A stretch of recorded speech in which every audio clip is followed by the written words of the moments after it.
اول امبارح لقيت على الموبايل بتاعي رساله من كابتن احمد شوبير. انا بقول كابتن احمد شوبير عشان الناس ما بتفهمش، بس احمد شوبير احنا علاقتنا، احنا اصحاب، انا واحمد عشره، بحبه وبقدره وبحترمه، في بينا يعني على مدى الحياه حاجات كتيره.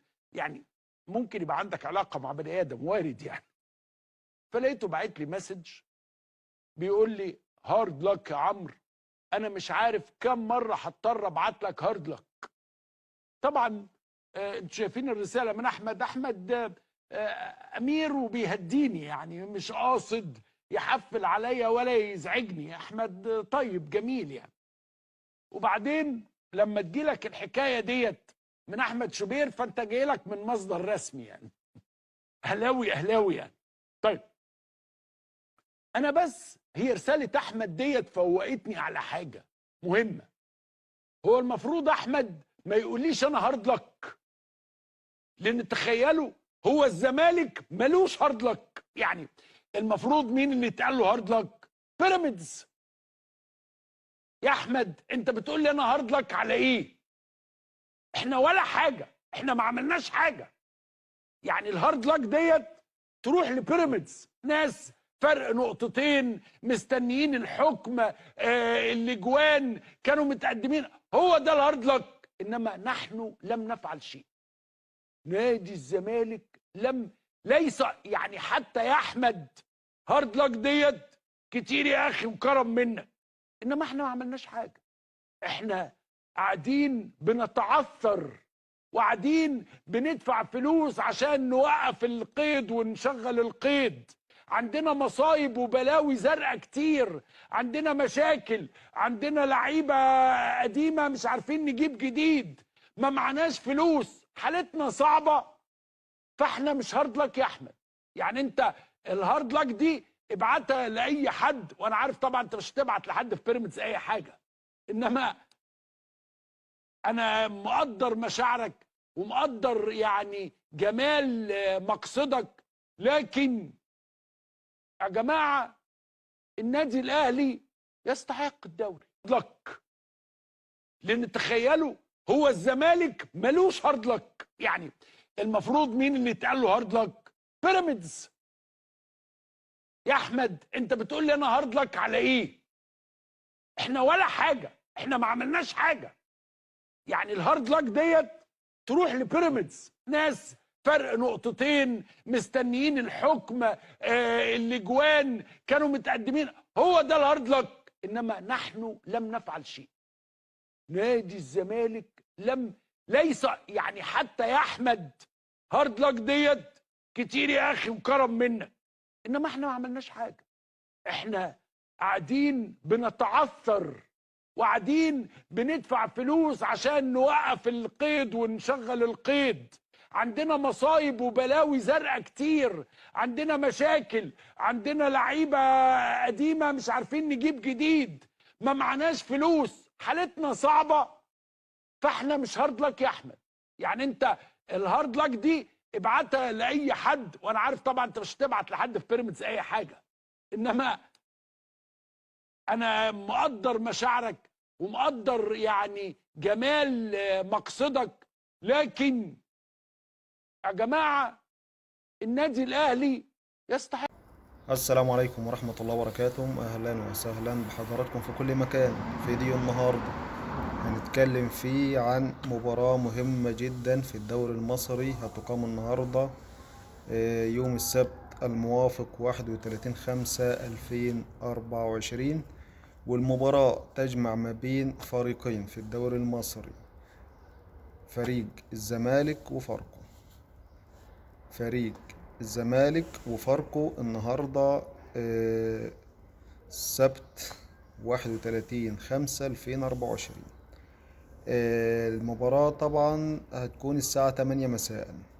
المباراة هتكون الساعة 8 مساء، ومباراة مهمة جدا بالنسبة لنادي الزمالك. وطبعا آخر مباراة كانت ما بين الأهلي وفاركو اللي فاتت، طبعا الأهلي فاز 6-0. الأهلي سجل 6 أهداف في شباك فاركو مقابل لا شيء. تمام. أيضا مباراة بيراميدز كانت برضو في نفس اليوم، بيراميدز وسيراميكا، وبيراميدز طبعا فازت ب5-1. 5-1. طبعا حاليا دلوقتي الفرق ما بين بيراميدز و...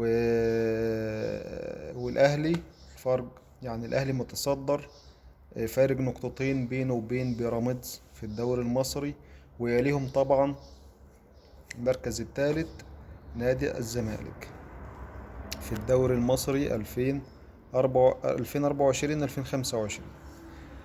تمام. فالنهارده هتكون المباراة مهمة جدا بالنسبة للزمالك، وطبعا لحد الآن لسه مش عارفين مين بطل الدوري المصري، هل هيكون الأهلي ولا بيراميدز. طبعا بيراميدز مقدم شكوى، لسه لحد الآن طبعا اللجنة ما ردوش عليها، فهو طبعا فارق بينه وبين الأهلي بنقطتين. ف يعني احتمال كبير جدا يكون الدوري للأهلي، وممكن قواعد اللعبة تتغير خالص والدوري يصبح في ايد بيراميدز. تمام.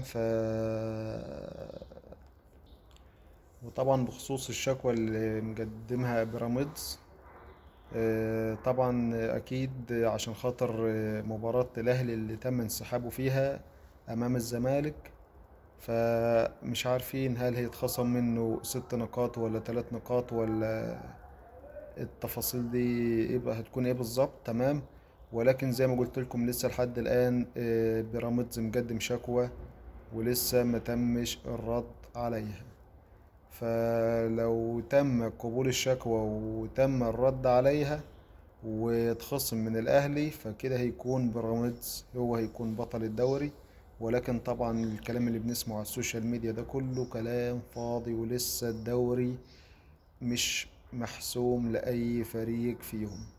تمام. زي ما قلت لكم هو طبعا بيراميدز هو اللي يستحق، يعني خلينا نكون واقعيين، والكلام منطقي.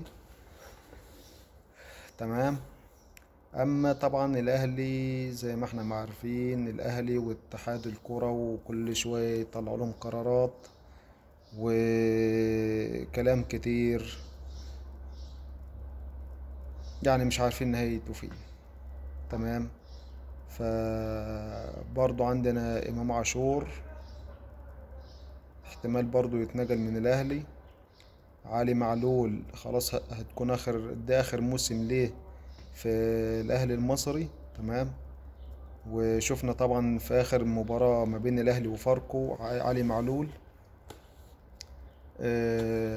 ودع طبعا جماهير الاهلي بالقميص الاحمر، وده طبعا هيكون اخر موسم علي معلول مع الاهلي. نتمنى له طبعا كل التوفيق والنجاح لأي نادي يروحه.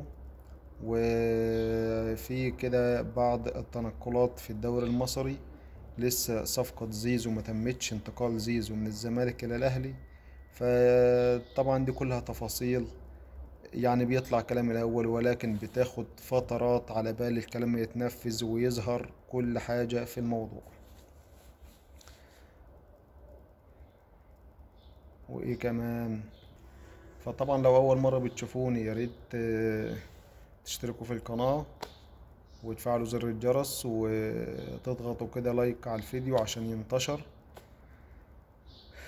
وعندنا كمان زي ما قلت لكم وهذكركم بآخر مباراتين، يعني آخر مباراة للنادي الأهلي أمام فاركو. الأهلي طبعا فاز 6-0. وكانت في نفس التوقيت وفي نفس اليوم مباراة بيراميدز وسيراميكا، وأيضا سيراميكا فاز 5-1. تمام. فالفريقين منافسين، الأهلي وبيراميدز منافسين، الفريقين أقوياء جدا برضو. فهي حاليا دلوقتي المنافسة ما بينهم هما الاتنين، وفارق بس نقطتين ما بين الفريقين. فطبعا ده كان فيديو النهاردة، ان شاء الله يا رب يعجبكم. ما تنسوناش باللايك، الاشتراك في القناة، والسلام عليكم ورحمة الله وبركاته. اهلا بيكم مرة تانية. كابتن رضا عبد العال، شفنا برضو رد فعل كابتن رضا عبد العال كان عامل ازاي بعد فوز الاهلي على فاركو. طيب يا ريت كده نسمعك برضو كمان النهارده، ويكون رد فعلك ازاي طبعا بعد مباراة الزمالك وفاركو. كان رد فعل كابتن رضا عبد العال بعد انتهاء مباراة الاهلي وفاركو ولما سمع خبر تتويج الاهلي بالدوري المصري، فطبعا قال لا، لسه بيراميدز، وبيراميدز فريق قوي جدا وهو اللي يستحق الدوري المصري. طيب اتكلم عن الزمالك، هو كلامه منطقي جدا وكلامه كويس، وطبعا هو بيتكلم على بيراميدز عشان بيراميدز فارق نقطتين ما بينه وما بين الاهلي. وفعلا بيراميدز قدم مباراة قوية جدا امام سيراميكا وفاز ب5-1، 5 اهداف مقابل هدف واحد. ف وقال برضو ان لسه اللجنة ما طلعش قرار من اللجنة على شكوى بيراميدز، فلسه لحد الآن ما نقدرش نحسم الدوري لمين بالظبط. ووضح في كلامه ان بيراميدز هو اللي يستحق الدوري المصري.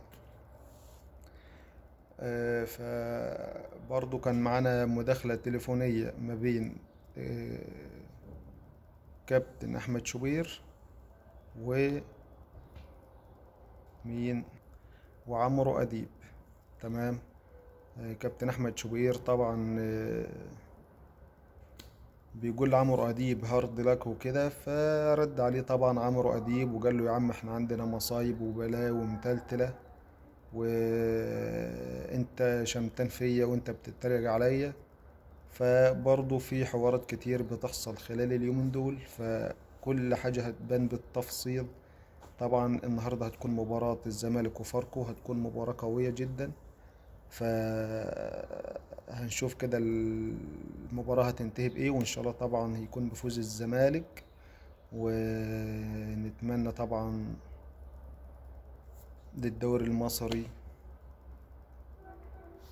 لكل نادي فيهم التوفيق والنجاح.